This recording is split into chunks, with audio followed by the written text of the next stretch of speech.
Welcome to Podnutz Daily, episode number 276. Today, James Harden joins us, calling from Key West, Florida. What's up, James? Hey, guys. James's website is keywestcomputerrepair.net. And it's a very cool site. You should check it out. It's nice and clean. And how'd you get such a nice site, James? I paid for it. That's, I put the time into it, and it was, it ended up being a little over $1,000 after it's all said and done. Yeah, but having a nice website, man, it comes back. The return you get on a good website just comes back in droves. Absolutely, and people do everything on the internet nowadays. Nobody pulls out a phone book. If you need something done, you Google it. I mean, you need a computer repair, you need a good mechanic, you Google it, and that's where a lot of our clients find us. So I wanted a landing page where it would convey that we're a professional company, not running out of our house, which of course we were up until 6 weeks ago. But I didn't want to convey that message to our customers. So I figured if I was going to invest the money, that'd be something to invest it into. Definitely. It's very smart, too. I did the same thing. When I was working out of my house or my apartment, I made sure my website didn't show that or reflect that in any way. Right. But you still are professional. You still do a good job. Tell us a little bit about your business. Well, we're all the way down here in Key West, Florida, which means that we are 3 hours from the mainland. So we don't have a Walmart, no Circuit City, no Best Buy. There's a few other guys like myself that do computer repair, but there are no big shops or anything like that. And we're a very densely populated island, and with no enterprise level technical support to speak of. So if you run a hotel down here and you one of your network switches stopped working because a cable went bad, it would cost $400, $500, $600 to have somebody drive down from the mainland. 3 hours one way, paying for travel, replace a $2 cable, and drive all the way back up.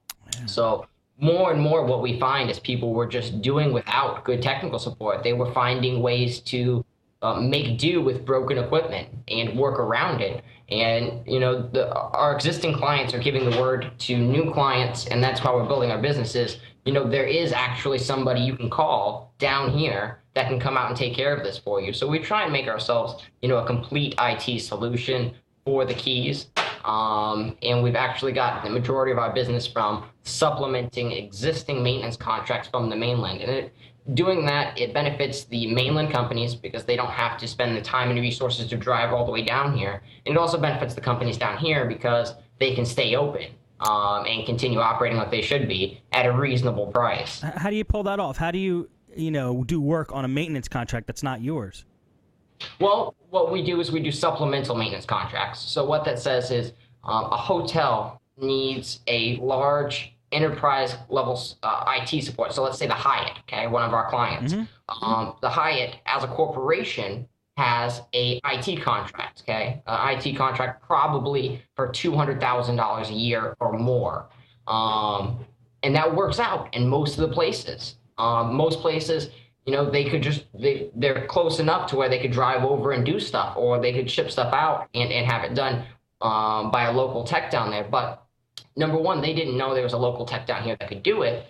And number two, they don't want to drive 3 hours one way to come and do it. So what we go into these businesses offering is a supplemental maintenance contract, which is not $200,000 a year. It's $1,000 a month or $500 a month, depending on the size of the business and the needs of the business and how many computers they have.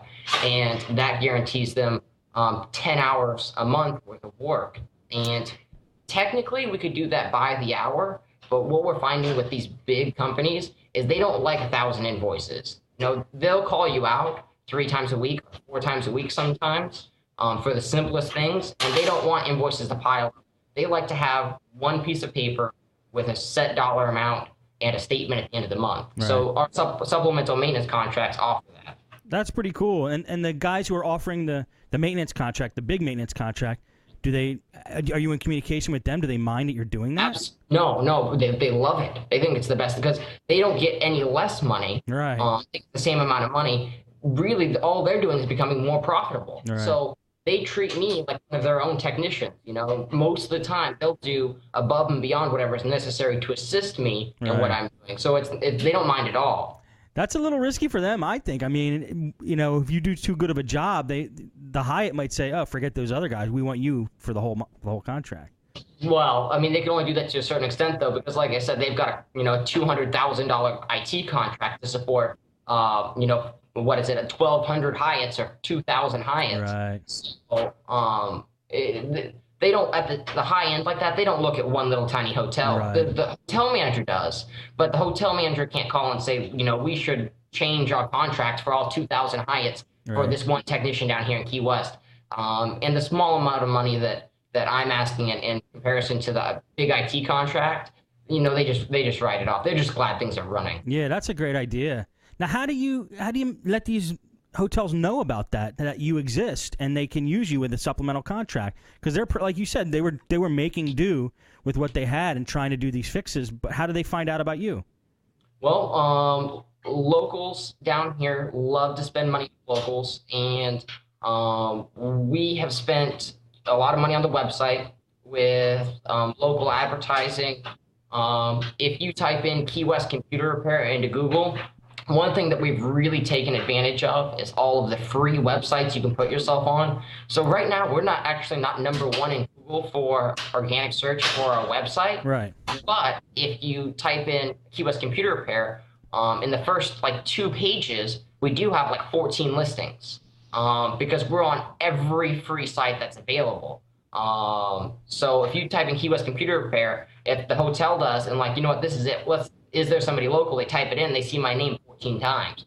So that's where we get the phone call from. And then instead of being like maybe one of the other smaller technicians out here that would go out there, fix the one thing and be done, I go out there with my pamphlets, with my packet, with maintenance contracts in it, with our products and services. And after I'm done fixing it and they're happy that it's running, I sit down with the manager and explain to him what our position down here is in the Keys. And usually they're almost always for it.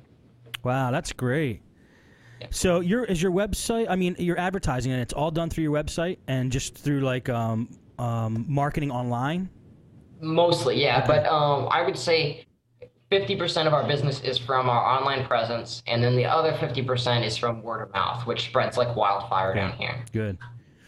All right, cool. Hey, well, I asked enough. I was just interested in how you're doing so well down there. But did you bring anything? Do you have jobs, or did you have anything prepared that you wanted to talk about? I have a few things. Nothing in particular, but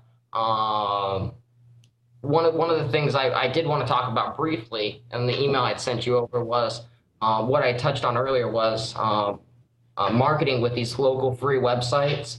Like we're on probably 100 of these free websites: Yahoo Local, Google Places, Bing Local, Thumbtack, Angie's List, the Yellow Book, Super Pages. All of those websites, it may not be apparent on their front page that you can sign up for free. Right. But if you do a Google search for like some of the harder ones that get on, like Yellowbot, if you do Google search for Yellowbot free listing, there's instructions on how to get all of your listings for free.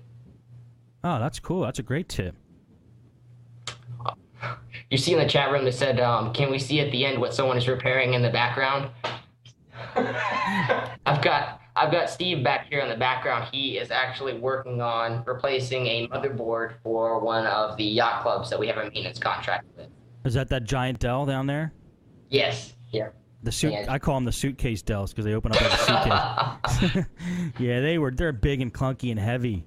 Yeah. That's why I like laptops. Yeah. Oh, But so yeah, like the yacht club is one of our big maintenance contracts, and you have to have in your maintenance contracts a set amount of hours, because especially down here at the Keys, they're so impressed that they will call you every single day, nonstop. Your phone will just ring off the hook with your maintenance contracts, from everything from I can't open a Word document to I can't get to Facebook from my work computer. They won't let me log in. I mean, they'll call you for everything. So, we have stipulations on how many hours and what's covered and what's not, and it's really, really important, especially if you're gonna try and do something like that. You have to be really specific on hours and what's covered. right. Yeah. How did you come about making your maintenance contract? Guess we can talk about that. Technible's business kit. Good. probably the best money I spent starting my business. It saved me tons and tons of hours of doing it from scratch, and it gave me all the framework. Awesome. Well, there you go. And you could buy the Tech Nibble Business Kit on Podnutz's website. Did you guys know that? Just scroll down to the side, or go to podnutz.com, look at the side column, scroll down to the side, or you can scroll down to the bottom, you can see the ad there. If you click through and buy it through there, that would be helpful for all concerned. Yeah, you know, people talk about that business kit all the time, and you know, you wouldn't think like that how valuable that can be, like how much time that can actually save you. But for somebody like it sounds like you, and definitely me, I don't want to sit down and just like write all that stuff or think up all that stuff. I would want definitely a template for that. So. And I would have missed so much stuff. If it wasn't for the business kit, there was 1,000 things I wouldn't have thought of. And I would have had to wait a year to rewrite it and get all the stuff I needed in there. So I can't emphasize enough how on the very first contract that I got signed, how much money it probably ended up saving. Right, good. That's awesome. It's good to know. So how did you go from just you to going into a shop, and how many employees do you have now? Well, it's 3. I've got an office aide and my other technician. I started out about a year ago. I was with McDonald's for 7 years. I was a nationally recognized and awarded manager, and that's actually what I moved down to Key West for.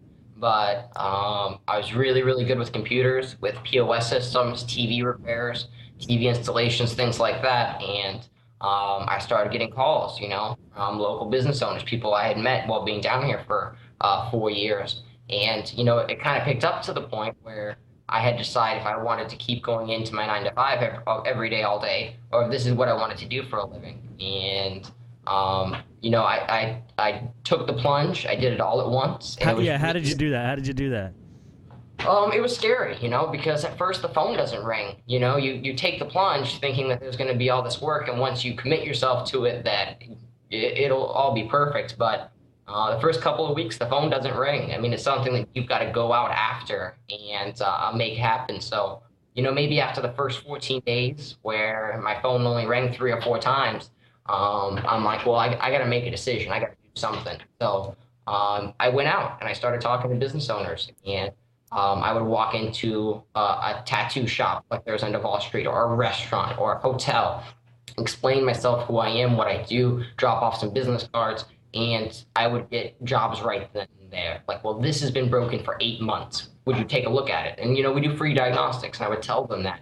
I'll look at it for free. I'll tell you what's wrong with it. I'll tell you what it would cost to fix. And then you can let me know how you want to proceed. So for a computer they've been having sit in the back room, and they're having to share one for 8 months for a big business, and I walk in the door, you know, they didn't even know there's somebody down here that would do that. And I can present myself really professionally, and I think that's what sold it. So by doing that, our business really grew and expanded, and then it got to the point where I couldn't answer my phones anymore. Wow. So how did you pick out what businesses you were going to go to? You just started walking down the street and just one by one, whatever you hit first, or did you have a plan of attack? Nope. Because being in a vacation city like Key West, or in wherever, any of the ones that they go to for spring break, they all have their kind of vacation streets, like the little squares where all the money is spent. Yeah. And those people that, you know, they have money coming in all the time. So that's where I started, was, you know, where the money's at. And so that's what I attacked first. And it's really densely populated. You'll have businesses on top of businesses. So yeah, I just walked in and explained myself and who I was, and that worked for us pretty well. That's kind of amazing, and I experienced that too. And I guess more people should do this. Just wherever you go, whatever business you go into, say that you fix computers.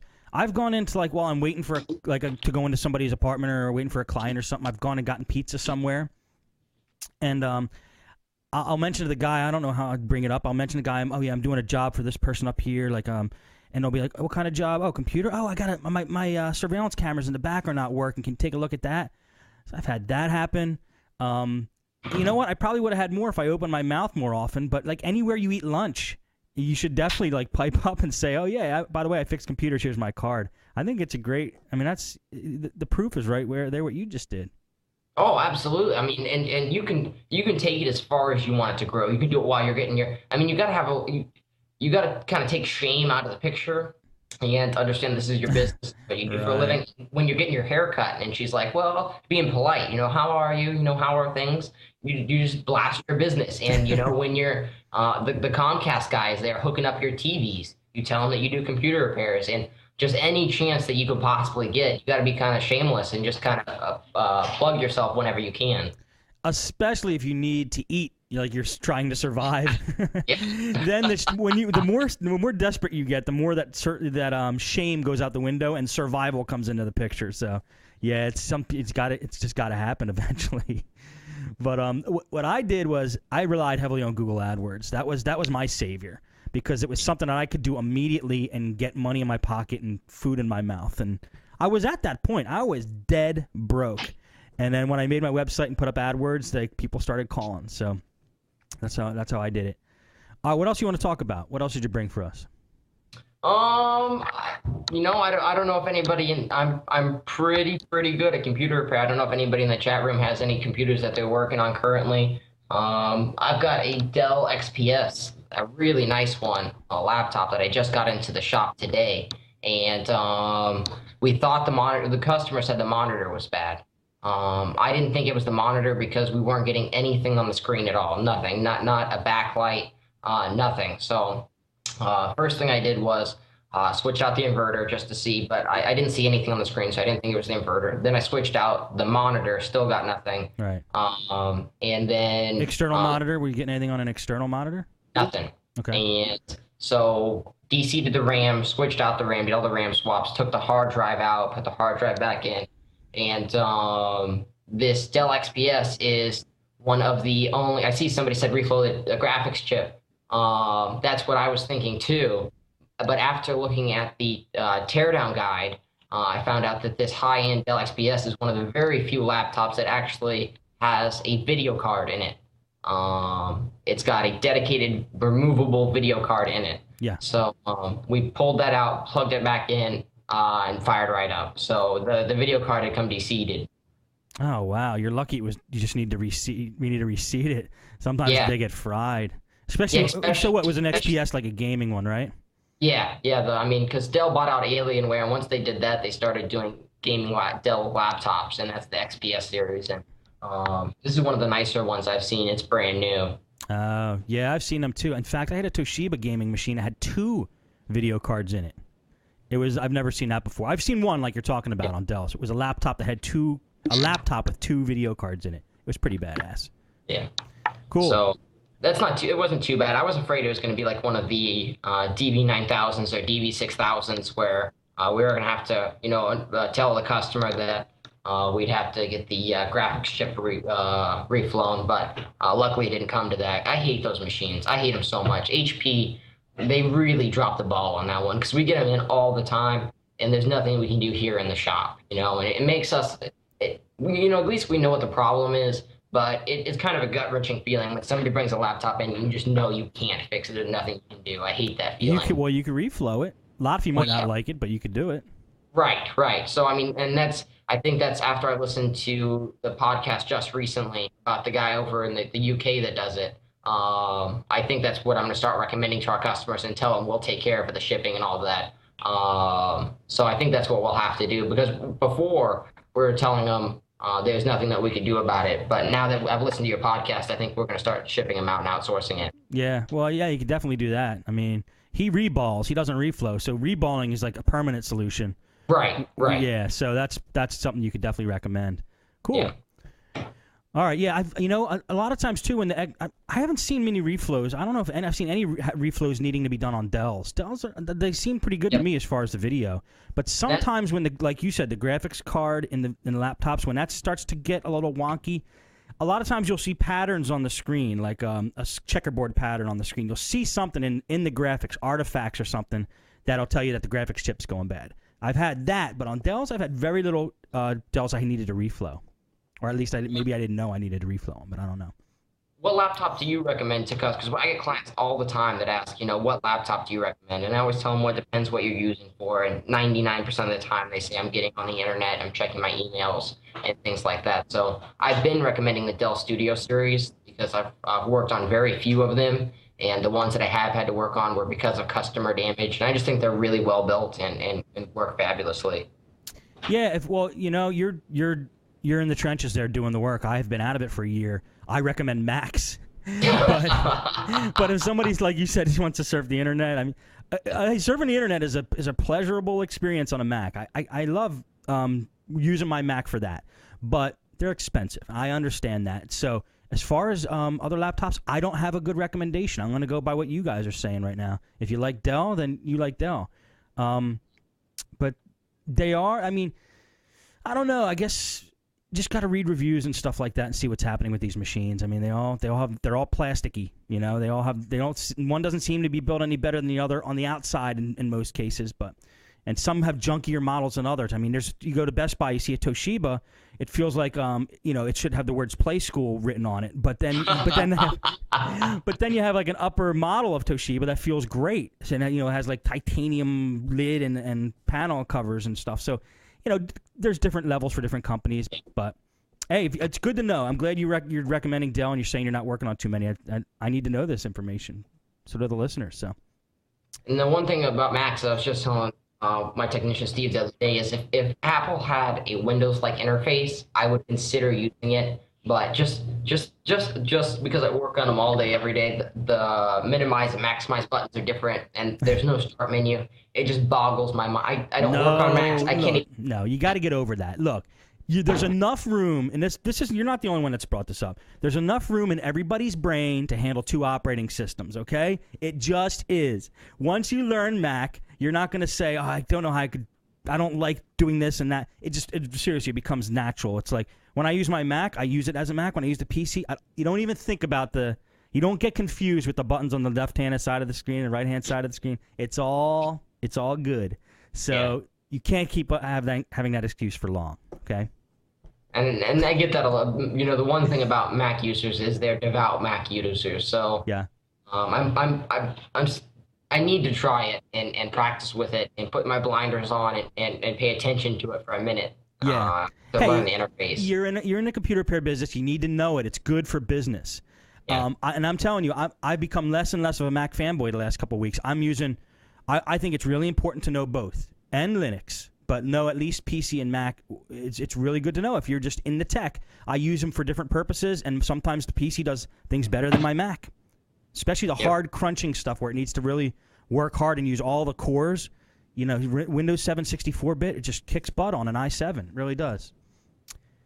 All right. What else you want to talk about? One repair I did this weekend, if you didn't have anything else, I was something that really kind of kicked my butt on Thursday, Friday, and Saturday was one of my big business clients had a T1 down, and they have VoIP, of course, so it means they had no internet, no Exchange server with their main location, and no phones. So I called the T1 company. They were closed Thursday night, got a hold of them Friday morning. By the time I called them, they had already called AT&T to let them know that the T1 was down, and that they had a technician going out there to look at it. So I called the T1 company. They let me know they had opened a ticket. We troubleshooted it all the way back to the T1 router, and we couldn't ping the external IP on the T1 router. So we could ping the internal IP. So it looked like the router was working up to that point, and then it was stopping traffic, and that's where our problem was. So they overnighted me, priority overnight before 11 o'clock, a new T1 router, and we were both convinced that would work. So I get it in the mail, I rush right over there, I plug it in, nothing. I got the exact same yellow alarm light. I can't ping the external IP. So the only thing that I could think to try at that point, because I had my computer plugged directly into the T1 router. So the T1 company said they could ping it all the way to the router, and I could ping everything all the way to the router, and it would stop again. And this is a brand new T1 router. So the only thing I could think to do at that point was start replacing cable. So I replaced all of the T1 cabling, which is a modified RJ48 cabling, to the T1 DMARC. I replaced all the cabling to all the switches, all the cabling to all the routers. I spent half a day replacing cabling. So at the end of it, I still had nothing. I got nothing. The exact same thing was happening. I called the T1 company back. They said they could be down here in a week to come down and take a look at it. And I'm just banging my head against the wall trying to figure out what could possibly be going on because it didn't make any sense that the new router wasn't working and it wasn't the cabling. What else could it be? So at the end of the day, when I had no ideas left, the T1 box is provided by a company called Synergy. And there's two ports on that T1 box, CE1 and CE2. So I plugged it out of CE1 and plugged it into CE2 just because I had nothing left to try. And those ports are configured by the service provider, AT&T, that only one should work. But I plugged it in anyway, and sure, within 30 seconds, all my alarm lights went away. I was on the internet, phones were ringing, everything was working. So I was really, really happy that it was working, but at this point, I'm dumbfounded. I called the T1 company and told him what I did, and he's like, "That's impossible. That cannot possibly be." And I'm like, "Well, it's working." So that's how it is. So we spent a good 45 minutes going back and forth trying to figure out what had happened. And apparently, what had happened is when he put the service ticket into AT&T, they saw that it was down, so they switched all the configuration settings over to the second port and didn't tell anybody. So my entire day trying to troubleshoot what was wrong with it, the whole time I was testing it on a circuit that was completely dead, that didn't work at all, wouldn't have worked no matter what I did. And probably all that needed to be done in the first place was just power cycling the router. I plugged it into the old router and everything worked perfectly. There was probably just a temporary service outage or the router got jammed up and it only needed to be power cycled. But by the time I could do anything about it, AT&T had already logged in and switched the ports. Oh, man. So the first router, they did it on the first router, too. So first router was fine?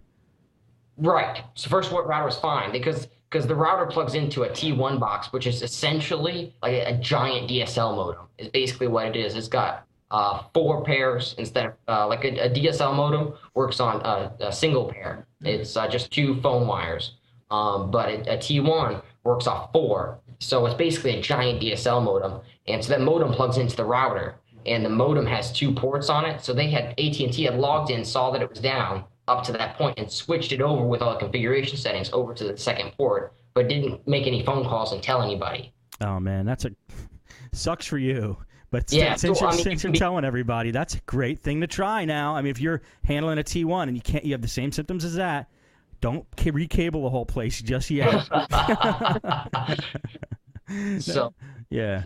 I guess the moral is, you can be an excellent, excellent technician and test everything in order like you're supposed to and ignore the things that it shouldn't be. But ultimately, sometimes just things happen that are completely out of your control, and you would never, even the T1's guys, when I was on the phone with them, I said, he said, "How did you even think to do that? I work on T1s all day long. I never would have even changed it because it doesn't make any sense to change it."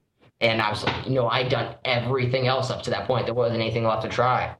Wow, that's a great tip. That's one of those things when I was working at the shop that I would do, and after I spent like days and whatever on that hours, I'd finish and I would go, okay, now I know. And like you know that, okay? So if you're in that situation again, now you know. So there you go. It was good. It was a good thing that happened. Plus you got to tell everybody here, so now everybody else knows. Yeah, and I had a good laugh with the T1 guy because, it's really AT&T to blame. Right. And unfortunately, if I make a mistake, somebody can call me and yell at me. Or if the mechanic down the street, he makes a mistake on his car, you can call him and yell at him. Right. You can't just call and yell at AT&T. They don't care. Really? They probably get it all the time. That's why. Yeah, so it's water off a duck's back to AT&T. So you just got to kind of swallow it and be like it's in the past.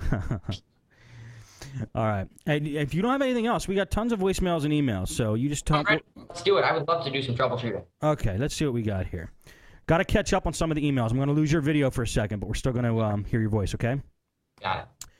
All right, got to exit out of your full screen there, and then I got to pull up Skype. And these are 2 messages from Door to Door Geek. These are all backlogged messages because I know there was a couple of shows where none of the voicemails are playing, so I'm just catching up on the voicemails. Then we're going to do the emails, okay? So we got tons of content here. This is from Door. Hello, Steve. It's Door Geek. I got to call up about the Chris full episode Podnutz. Chris is the man. I got to reinforce everybody once again because some people need to hammer it in their head. People do not, if somebody brings you an infected computer, they're not paying you to take the infection off the computer. They're paying you the knowledge of what to do because they don't know how to do it. And you've got to remember, that knowledge took a long time to build up. Time equals money. Always. And,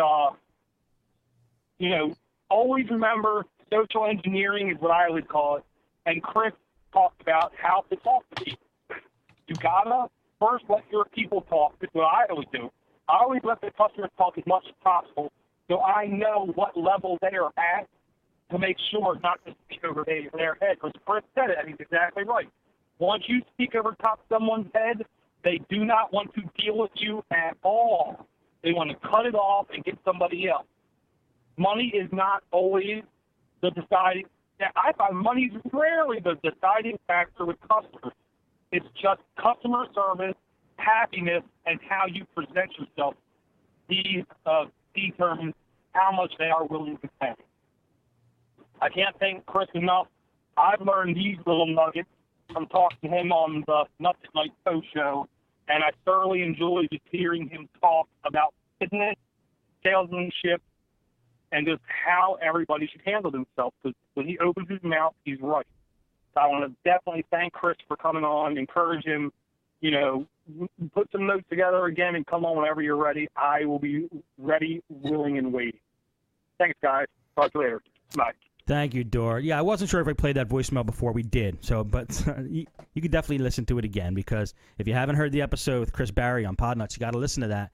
And Dor's right. I mean, what he was talking about, you have to listen to your customers. Listening is so key. There's a lot of people, and you got to check yourself that you're really making effort to do this. Listen to people. You don't always have to be the one talking. Listen to people, especially your clients, because if they don't feel like you're understanding them, they're not going to like you, and they're not going to keep doing business with you. All right, let me play the other one by Dor. This one I'm pretty sure we didn't hear yet. Hello, Steve. Dor Geek. Just wanted to call up about the Lalo episode and about PVR on a computer. No, we did hear that one, but that's not the one I wanted to play. Don't kill me yet, guys. Here we go. This is the one. We did not hear this one. Here we go. Hello, Steve. Dor Geek. I wanted to comment about Derek and the computer when you hit shutdown or reboot. I'm with you. I find most of the time that's not a hardware issue. It's actually a software issue. The three things I would try is just a shutdown command. Start, run, shutdown, space, -F, -F, I believe. And just try that, see if it actually shuts down. Second thing I would try is Steve Gibson's Wizmo. When I've had computers that won't shut down correctly, I download Wizmo, super teeny tiny little executable. I typically just save it in the root of the C drive, drop to a command prompt, go to the C drive, and then type Wizmo space, and I believe it's exclamation point, shutdown. And that has a habit of cleaning some of the processes out for a clean shutdown. The third thing I would try is, I believe it's called a Hive Cleaner, which the Microsoft download. It's called User Profile Hive Cleaner, and that makes shutdowns more clean by going through and cleaning things out of the process. That one might take 2 shutdowns or 2 reboots to actually see the end result from cleaning it up. But those are the 3 tips I have. I'm with you. So often, something in Windows, a little flaky, a little fragile, something happens, random photon from the sun, who knows, and it starts acting funky. Give those things a shot next time that you guys come across that issue, and just let us know if they work. All right, Steve. Thanks a lot. Bye. All right, that was from Door to Door Geek. He was talking about the episode where the guy had a problem. I can't remember your names. Whoever it was who sent us that. I'm sorry. There was a problem shutting down the system. It would always reboot after shutdown. He thought he needed to replace the motherboard, but I don't think that he actually did. I think it was a software error. What do you think there, James, about shutdown error problems like that? Well, I didn't catch that episode. What was he saying the symptom was? Whenever he powered down, it would reboot. Instead of powering down? Yeah. instead of powering down. I'm pretty sure that was the symptom. So I told him to try Linux Live CD or Ultimate Boot CD and see if it shut down properly from there, because I don't think it's a hardware problem. No, it doesn't sound like a hardware problem, because the way that the on-off switch works is they're not true on-off switches like on a light. Like a light lets power pass through it and then it cuts the power, but on a desktop or a laptop, it's just signal voltage. When you push the button in, it basically just sends a minute amount of electricity to tell the power supply to turn on. So even if the power button was stuck down, it only sends the signal one time. Or if the pins were touching on the motherboard to turn it on, it would only send the signal one time. So it has to be a software issue. Yeah, good point. There you go. Proves it out. All right, let's do some more voicemails here. Now, if that was it for the Skype, the old number, my old phone number voicemails. Don't use that old number anymore, that 624 number. If you want to leave a voicemail on Podnutz, I highly encourage that you do, because we need voicemails after I'm done playing all these. Just call 7076-PODNUT. Remember that, 7076-PODNUT. That's the new voicemail number. It's easier to remember than that other one, which I can't remember. And that'll be great, because it goes right into Google Voice for me. I can play it. You all will hear it, and everything will be nice. So let me play with this one. This is from about a month ago, but we're going to catch up on the Google Voice voicemails, and then we'll read some emails here. Here we go. Thing. As far as hey, Steve, it's William from Jim State Computers. I just had to call in and give you my 2 cents. I'm definitely with you guys on the BIOS. Unless it does fix up specifics that I'm having a problem with, don't mess with it. And as far as the whole desoldering thing, as far as Dells go, the best thing in the world to get one of those out is a Dremel. You cut the cage in half, and then you unsolder those 3 leads. You can yank them out, no problem. Same thing for the interior. If you need to, you can cut apart the plastic piece. I've kind of tried every way I could think of. I can't imagine trying to drill it out with a reamer. So yeah, Tim, give a Dremel a try. So much easier. Thanks for the show. Bye. That was William from Jim State Computers. We actually have a couple emails from William. He basically said he's talking about the episode where people were trying to remove power jacks. It was Timster. You talked about using a reamer to remove a power jack. You know, Steve D uses his hot air reflow system. William uses a Dremel. I mean, there's multiple ways to attack this. Use whatever's going to work for you, but at least knowing what other people are doing is a good place to start. James, do you work on laptops there? Absolutely. It's a big segment of our residential repair. What do you do for removal of power jacks? Soldering station and desoldering bulb. Yeah, I use the bulb. I like the bulb. I use the bulb that's attached to a soldering iron. I guess that's just because what I learned with. But do you use desoldering braid at all? You know, I do for smaller amounts, but it seems like in my experience, by the time you add on fresh solder so that it melts good, in my experience, which is not the most extensive, it just seems like it takes forever to pick it all up with a desoldering braid as opposed to using the bulb. Okay, good to know. All right, let me play another one from William here. Actually, I don't know if this one's from William. I think it is. Hey, Steve, it's William again from Jim State Computers. Just listening to Podnutz Daily 267. You guys are talking about the screen issue. I believe it's Carlos. One thing I didn't hear you guys mention, I don't think I've ever really heard anybody mention, but kind of an obvious step, maybe everybody's just leaving it out because it is so obvious. Always check your lid switch to make sure it's not gummed up or stuck in the closed position so that you would have no power to your inverter. Just something to think about on that. Thanks. Have a good one. All right, now this is actually a great thing to think about that he brought up. He's talking about when your screen on a laptop, when you have a faint image, so it looks like you're on the screen, but there's no backlight. So I always say it's either the inverter or the screen bulb that's bad. But William brought up a good point, and I learned the hard way on this. And I actually did talk about this in a past show, but anyway, we'll do it again. The switch that when you close the lid of your laptop, there's a switch usually that makes your laptop go into standby or sleep mode, and you pull the laptop lid down, and the switch gets tripped, and the laptop goes into sleep mode. Sometimes that switch gets stuck, And at least on older model computers, when that switch gets stuck, it turns off the bulb in your screen because it knows you're not looking at the screen because the screen's down.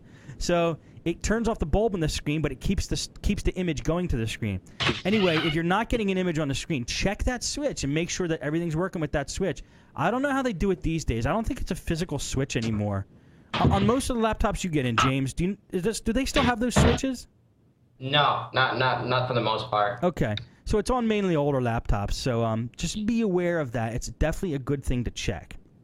Yeah, I always compare it to your fridge. When you close the fridge, it turns the light off. You open it back up, turns the light back on. It's the same thing. Exactly the same thing. Good analogy. All right, this is from somebody else. Here we go.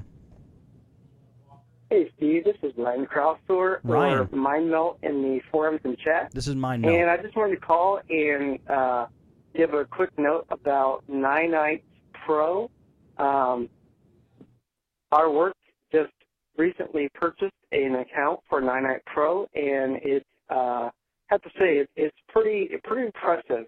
At first, I thought it was kind of pricey for all this free software, but you get a lot of abilities. You get the ability to have offline installers. With Nanite Pro, you get a Nanite One account, which is a piece of software you download, and you can install all those installers right from your PC, and you don't have to go out to the website.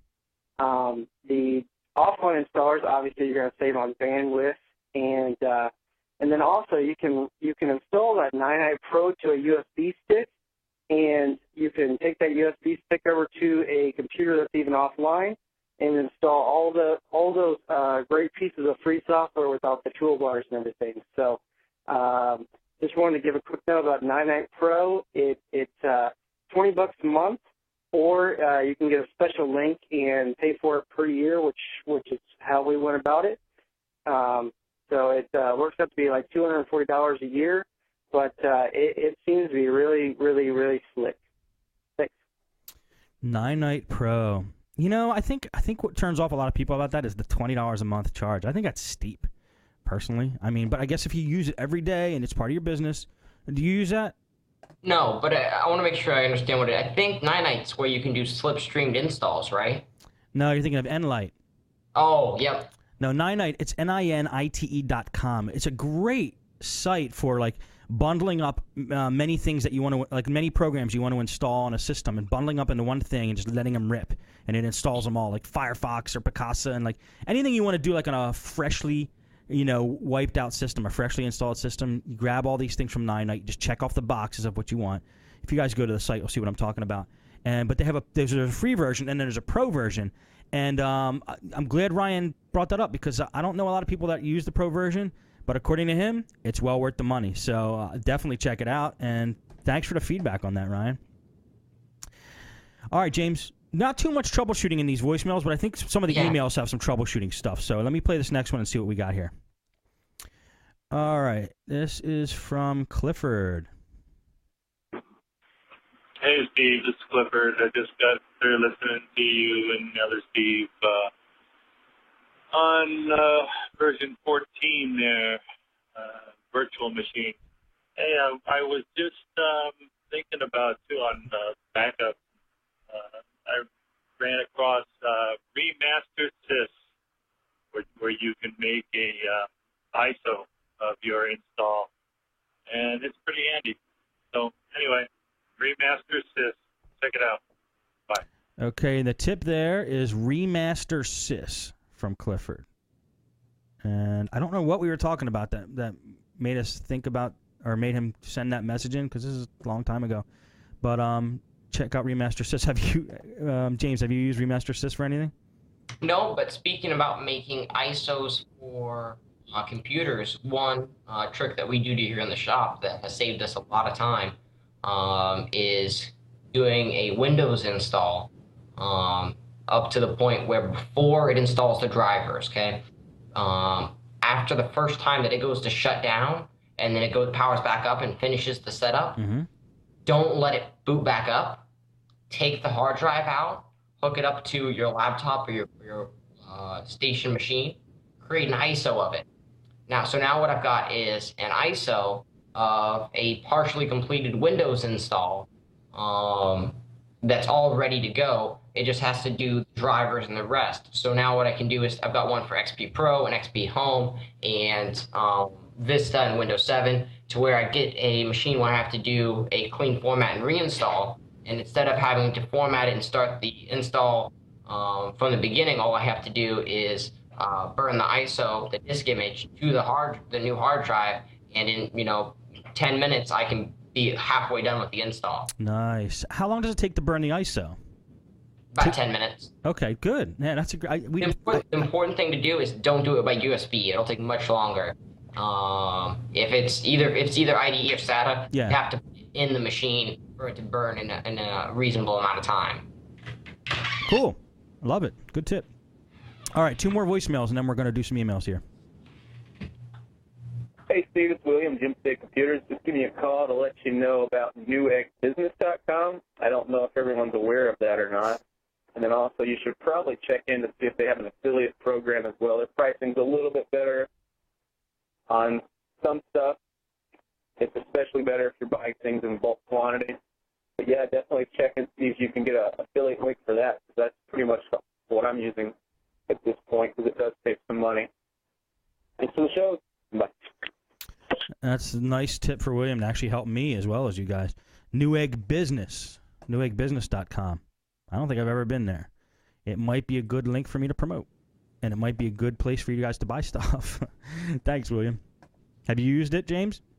No, it's a good idea. I mean, we make quite a bit of money off our companies that we're affiliates with. Like we use Ingenious, wonderful company. If you guys do wireless networks for businesses, Ingenious is hands down one of the best ones, and they've got a great dealer program.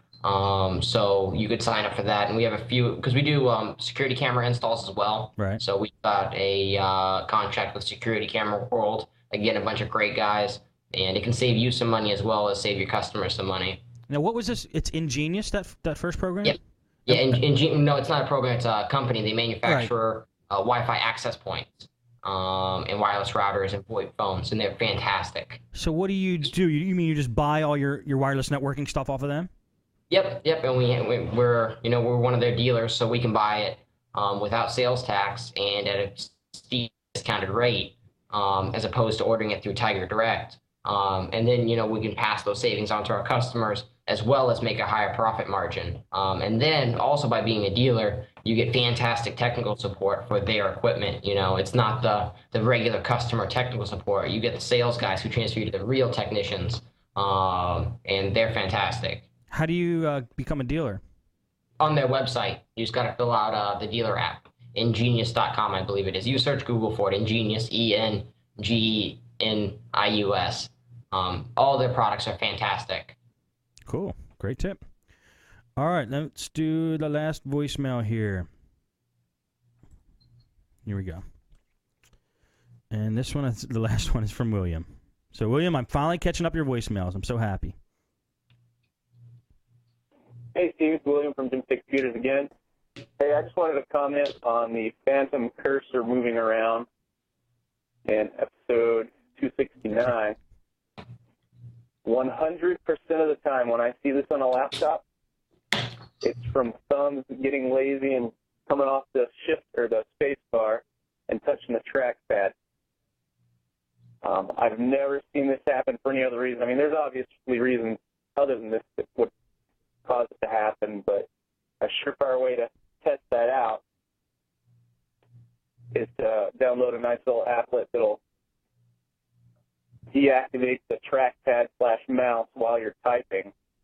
There's a ton of those out there. None of them are coming to mind at the moment, but there's plenty of those out there that you can try. And I almost guarantee you that will fix his issue. Thanks. Keep up the good work. Okay, 2 things. Number 1, I'm happy William gave me that tip. And number 2, I'm happy I finally got to play all William's voicemails. Everybody needs to thank William for sending us his voicemails. Thank you, William. I hope my not playing them didn't discourage you from sending more, so I want to definitely hear more from you.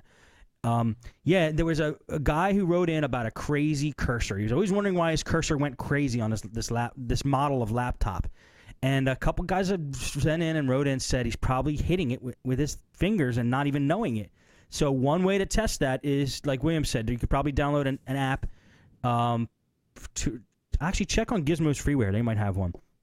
An app to disable the keyboard or disable the trackpad while you're typing. I think it's a great idea. Try that out, whoever wrote that in the first time. And if that handles the issue, then there you go. So, anything to add on that one, James? I have seen trackpads go bad. It does happen. People will spill orange juice on it or their Mountain Dew, and it'll work temporarily or intermittently. But there might be something stuck up in the corner, a little bit of sugar. They do go bad. But I would say he's right 99% of the time. It's going to be people touching it accidentally and not realizing it. Especially some of the, I believe it's the HP models, where the mouse is barely recessed, so it almost looks like part of the panel up front. So it's really easy. Oh yeah, good point. Yeah, and I have seen trackpads go bad too, and it definitely does happen. So, all right, let's read some voicemails here. You ready for some not voicemails? Emails. I think I mess that up 100% of the time. Every time I want to say voicemails, I say emails. All right, let's read some emails here. This one is from Larry. He says, hi, this is Larry. I recently purchased a laptop video collection. I'm very happy overall, but I wanted to know a couple things if you have the time. I'm working on an HP DV6000. I successfully performed a reflow on the video chip, but the ribbon cable for the touchpad is damaged. One, regarding touchpad ribbons, I noticed that the touchpad ribbon cable is smaller than the power ribbon or the LCD ribbon cable. It only seems to have 4 contacts. My question is twofold. Should you be able to test this ribbon cable or any ribbon cable by plugging one end into the board, then plugging in the power and using a meter set to DC, place the positive lead on the other end of the ribbon cable and the negative on a ground point and get 19 volts? All right. That's your question. No, you're not going to get 19 volts to a cable. They never put that much voltage to a cable. It might be a small voltage, but you don't really need to test ribbons often for ribbon cables often for voltage. You need to test them for continuity just to see if the signal's going from one end to the other. And I use my meter for that. A lot of times when I'm not sure if a ribbon cable's too flaked out, I'll touch one end with my meter, the other end with the other meter, and listen for the beep on your voltmeter. So, yeah, you're not looking for 19 volts. He's saying, I'm thinking these ribbon cables, including the one for power, have been bent and the contact has been severed. Now, I know about testing them for resistance while not connected to anything, but can they be tested the other way as well? Okay, so I kind of answered that best I could. Do you have anything to add on this first part, James? No, that's perfect. Okay. If he was saying that he thought that the contacts were broken on the board and he wanted to see if it was making contact with the board to the end of the cable and vice versa.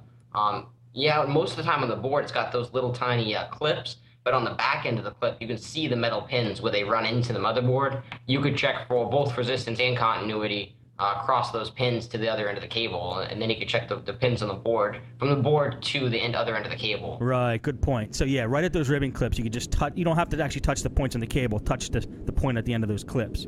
Now his second part is about those clips. Oh yeah, it's about the power button and those clips. Hang on, James, I'm getting a lot of noise from you for some reason. No, it's not me, man. Okay, it just went away. All right, he says, my last question is regarding, part 2. I know you said it's rare for a power button to go bad, but let's assume it was bad. Is there any way to bypass the button and start up the laptop some other way? Well, sure. It's just like James said. Those buttons just make a quick connection and then stop. I mean, the connection provides a little signal, and then the connection is severed. So if you want to turn on a laptop and the power button's broken, all you need to do is short out the 2 leads on the power button. Right, James? Right, absolutely. Okay, so if the power button's off the motherboard, just touch the 2 leads together with some type of conductive material. Just be very careful when you're doing this kind of thing. You don't, hit the wrong spot on the motherboard and create some other short and burn out some of the components. But yeah, those power buttons, they just make a connection over 2 leads, and then the connection goes away. So you could definitely start the laptop up with a screwdriver if you're careful. All right. But the best thing to do it with, it depends if you're doing a laptop or a desktop. But for desktops, like when I've got no power, there's only 3 things it could be: the power button, the power supply, and the motherboard. Yeah. If I eliminate the power supply, it's hard to test the motherboard. So the next thing, of course, I tested the power button. And I just take a little tiny jumper, like one of the hard drive jumpers, and just put it over 2 pins and starts it every time. Oh, yeah, good point. Jumpers, perfect. Okay, my last question is regarding these little ribbon clips. $25 for one little plastic clip? Are you kidding me? I expect them to be something like an assortment of 50 for $2.99 or something like that. When I went on eBay and they said how much they were selling for, I almost fell out of my chair. That's from Larry, and he's talking about those clips at the end of the ribbon cables. I didn't know they were $25 a piece. I'll definitely consult Steve D'Amico and see if he has them in stock or he knows where to get them, because he's good for that kind of thing. It's smdcomputer.net. I doubt they're $25 unless somebody has the market cornered.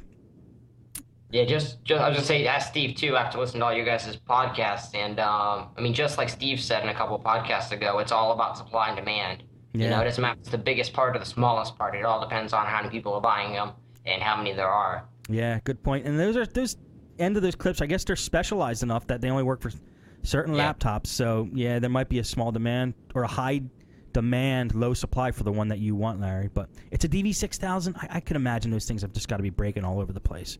Well, they've got it. Yeah, those ones they shouldn't be $25. Those should be a dime a dozen. He's right. And the ribbon cables themselves, they break a lot too on the 6000. Yeah. All right, this is from... Do you have a fan on in there, James? A door open or something? The ceiling fan's on, but it's been on the whole time. Let me hit that real quick. Sound like you're on a tropical island. Oh wait, you are.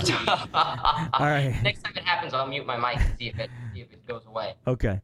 Ruben says, I'm sure you've already received lots of feedback, but I just needed to let you know that the last 2 episodes of podcasts were, the last 2 computer repair podcasts. See, at first I thought he was going to nail me for not having the voicemails play, but no, this is actually a compliment. He says, I just need to let you know the last 2 podcasts of computer repair podcasts, he means Podnutz, were expressively helpful. I'm not sure if that makes any sense, but you get the point. Also, Call That Girl was a great episode as well. I've been buying computer parts through your Newegg link, and I hope it's been paying dividends for you. Well, of course, Ruben, definitely thank you for using the Newegg link. It's podnuts.com/Newegg. If you guys aren't using that, you should, because it's easy and it helps Podnutz. But as far as the last 2 episodes of Podnutz, yeah, I agree. They have been great. Chris was on one, and then Gizmo from Gizmo's Freeware was on the other one. And I liked Gizmo's Freeware so much, I bought the hat. See my Gizmo hat? So if you do want to support Gizmo, go to his website and buy a hat. It fits. It's really comfortable. It fits really good, too. And it's nice. I don't have to wear my... It's replacing my Phillies hat, actually. That's what that is doing. But thank you, Ruben, for sending in that email. Normally, I don't read emails that just compliment the show but don't give any tech advice, but that one was so good, I had to read that. The Call That Girl episode was fantastic. I actually stole some ideas from her website when I was designing mine. She's done a lot of things right. Yeah, I absolutely agree. I joined LinkedIn today. I mean, I started linking with people. I went on and spent some time. I had my office aide go on there and update it, and we're starting to work on it now after that show. Yeah, it's definitely good advice. Check out that show. That's a Podnutz Daily, the one she was on. All right, Matt says, hey, Steve, thanks for the great content you create on a daily basis. Just thought I would send you a tip for Lenny. He must have wrote in before. And others to a problem that was mentioned during episode 271. He's thinking. I'm not sure if that's the exact episode, but give it a shot. The issue was concerning the laptop touchpad and errant clicking while typing. Oh, here we go. Here's another one. You may be able to turn this off in the touchpad software or control panel under tap to click. You can also use a program called No Stray Clicks. I've used the software previously, and I've recommended it to many people, and they all seem to benefit from it.